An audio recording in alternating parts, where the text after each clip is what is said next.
भगवान ने वेणु नाद किया है। कल वेणु की महिमा नहीं बता पाए जल्दी जल्दी में। भगवान ने बंसी की बड़ी महिमा है भैया। बंसी की किस्मत देखो आप कैसी है।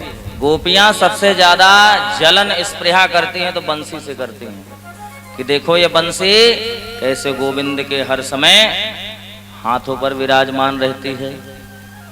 ये भगवान के जो कर कमल है ना, ये गद्दे के समान है, बढ़िया मखमल के गद्दे, मखमल के गद्दे के समान है। इस पे बंसी हर समय विराजती है। फिर बंसी क्या कहती है भगवान से, गर्मी बहुत लग रही है, थोड़ा सा फूंक मारो। तो भगवान धीरे से फूंकते हैं, गर्मी बहुत है। स्वयं बंसी कह रही है, भक्त लोगों का अपना अपना विचार है। भगवान धीरे से फूंकते हैं। उसके बाद भगवान से कहती, भाई अब तो ठीक है, आप फूंक मार रहे हो, बढ़िया, अब तो गर्मी नहीं लग रही, अब मेरे धीरे से चरण दबाओ। तो बंसी भगवान से पैर भी दबवाती। फूंक मारते हैं तो जो छिद्र हैं, छिद्र में हाथ फेरते हैं ठाकुर जी। तो मानो बंसी कहना चाहती है कि मेरे थोड़े से पैर भी आप दबा दो, पूरी सेवा कराना चाह रही है। बंसी कोई साधारण नहीं है। ये बंसी कौन है? साक्षात शंकर जी ही बंसी रूप में आए हैं। कौन है शंकर जी? बंसी। बंसस्तु भगवान रुद्र, साक्षात रुद्र भगवान शंकर ही बंसी के रूप में आए हैं। अब आप कहोगे कैसे? शिवम, शिवम का अर्थ क्या होता है? शंकर। शिव और वा के ऊपर बिंदी रख दो तो हो जाएगा शिवम, और शिवम को उल्टा कर दो, करके देखो। शिवम को अगर उल्टा कर दो तो क्या हो जाएगा? वंशी। शिवम, और अगर उसको उल्टा कर दिया जाए तो वो वंशी। तो शिव ही मानव बंसी का रूप धारण करके मानव भगवान की सेवा करने के लिए ब्रजमंडल में आए हैं।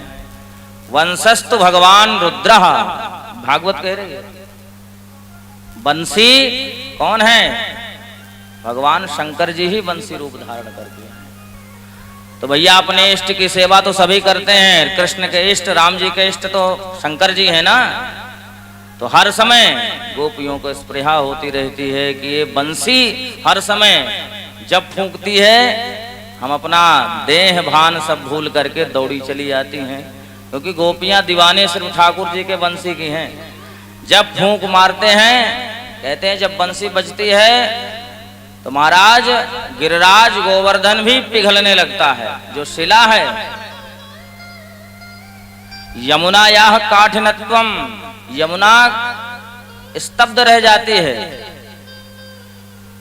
और जो गिरिराज शिखर गोवर्धन है वो पिघल जाते हैं। यमुना रुक जाती है, स्तब्ध हो जाती हैं, जो प्रवाह है। गाय गौचारण करती रहती हैं। जब गोविंद बंसी बजाते हैं तो गाय महाराज खड़ी होकर के आराम से बंसी का निनाद श्रवण करने लग जाती हैं। जब बंसी बजाते हैं, भगवान ने भागवत में 2 बार बंसी बजाई है। एक बार जब बंसी बजाई है तो इति वेणुरवम राजन सर्वभूत मनोहरः, सब लोगों को वह बंसी सुनाई दी है। सर्वभूत मनोहरः, समस्त भूमंडल में जितने भी प्राणी हैं, भूमंडल में चराचर जीव को वह बंसी सुनाई पड़ी है। लेकिन अब की बार जब बंसी बजा रहे हैं तो जगौ कलम बाम दृशाम मनोहरम, चीरहरण किया न कल निमंत्रण दे चुके हैं महाराज का। गोपियों का अवलंब किससे है? गोविंद से है। मिलने की चाह गोविंद से है। गोपी किसे कहते हैं? गोभी ही कृष्ण ही कृष्ण रसम पिबती इति गोपी। जो अपने इंद्रियों से हर समय कृष्ण का गान करती रहे, उसी का नाम गोपी है। हर समय कृष्ण का गान करती रहे। गोपी कोई साधारण नहीं है। ये गोपी कौन है? ध्यान से सुने। पूर्व जन्म में जब राम जी महाराज दंडिकारण्य में गए तो दंडिकारण्य में बड़े बड़े संत तपस्वी बैठे हुए हैं, विराजमान है, सब तपस्या कर रहे हैं। और जैसे ही राम जी को देखा तो उठ करके खड़े हो गए और खड़े होकर के क्या कह रहे हैं कि राम जी इतने सुंदर हैं कि अगर हम स्त्री होती तो हम इनसे विवाह कर लेते। ये कौन कह रहा है? ये संत लोग कह रहे हैं। तदा महर्षयः सर्वे दंडिकारण्यवासिनः दृष्ट्वा रामं हरिं तत्र भोक्तुम् इच्छन्स विग्रहैः। ते सर्वे दंडिकारण्यवासिनः, जितने भी दंडिकारण्य के संत हैं सब राम जी से भोक्तुम इच्छन्स विग्रही, भोग की भावना मन में जागृत हो गई। कहां परमात्मा का ध्यान कर रहे थे, राम जी का जब दर्शन किया तो विवाह करने का मन में, इतने सुंदर हैं ये कि मन कर रहा है इनके साथ विवाह कर लो। ये कौन कर रहे हैं? कह रहे हैं जो कई हजार वर्षों से संत, इसलिए भागवत बहुत बड़ा ग्रंथ है भैया। अच्छे अच्छे विद्वान लोग इसको नहीं समझ सकते हैं। विद्यावताम भागवते परीक्षा, विद्वानों की जो परीक्षा है वो भागवत से होती है। विद्वानों की जो परीक्षा है वो भागवत से होती है। जब खरदूषण आया राम जी से युद्ध करने के लिए, जब खरदूषण राम जी से युद्ध करने के लिए आया सैन्य शक्ति के साथ, तो राम जी को देख करके क्या कह रहा है? यद्यपि भगिनी कीन्ह कुरूपा। स्वयं कह रहा है खरदूषण राक्षस है। आप ये सोचो जिसकी बहन को नाक कान काट दिए गए हो, नकटी करके भगा दिया गया हो, वो खरदूषण आग बबूला होकर के आया और राम जी को देख करके प्रसन्न हो गया। राम जी को देख करके क्या कह रहा है? यद्यपि भगिनी कीन्ह कुरूपा बधलायक नहीं पुरुष अनूपा। यद्यपि इसने मेरी बहन के नाक कान काटे हैं लेकिन ये अनुपम पुरुष है, ये बध करने योग्य नहीं है। इतने सुंदर इनके हाथ, इतने सुकुमार, ये क्या इन्होंने मेरी बहन को नकटी किया होगा? हमें तो विश्वास ही नहीं हो रहा। ये कौन कह रहा है? राक्षस। अरे जिन रूप को देख करके राक्षस भी महाराज व्यामोहित हो जाए और कहे ये कोई साधारण पुरुष नहीं है, ये अनुपम पुरुष है। ध्यान दीजिएगा मेरी बात का।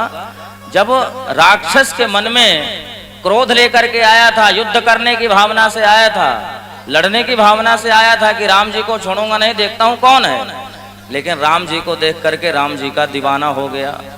इनसे सुंदर कोई पुरुष होगा? और ये सुपनखा देवी भी कह चुकी हैं, तुम सम पुरुष नमो सम नारी, यह संजोग विधि रचा विचारी। तुम सम तो कोई पुरुष ही नहीं है। इतने सुंदर। तो मेरे कहने का अभिप्राय यही है कि जो गोपियां हैं ये कोई साधारण नहीं है। राम जी ने कहा कोई बात नहीं, संतों ने तो मन में कहा, सामने से नहीं कहा राम जी से कि हम विवाह करेंगे। मन में सोच रहे हैं अगर हम स्त्री होती तो हम आपसे ही विवाह करते। मन में सोचा तो भगवान ने भी मन में उत्तर दे दिया, कोई बात नहीं, तुम्हारा ये मनोरथ हम दूसरे जन्म में पूर्ण करेंगे। तो ये गोपियां कोई साधारण नहीं है, वही संत हैं जो दूसरे जन्म में गोपी बन करके आई हैं। हर इंद्रियों से कृष्ण का नाम जप करती हैं, इसलिए तो उनका नाम है गोपी। गोभी ही कृष्ण इंद्रियम रसम पिबती इति गोपी। अपने समस्त इंद्रियों से कृष्ण का जप करती हैं, नाम लेती हैं, इसीलिए उनका नाम है गोपी।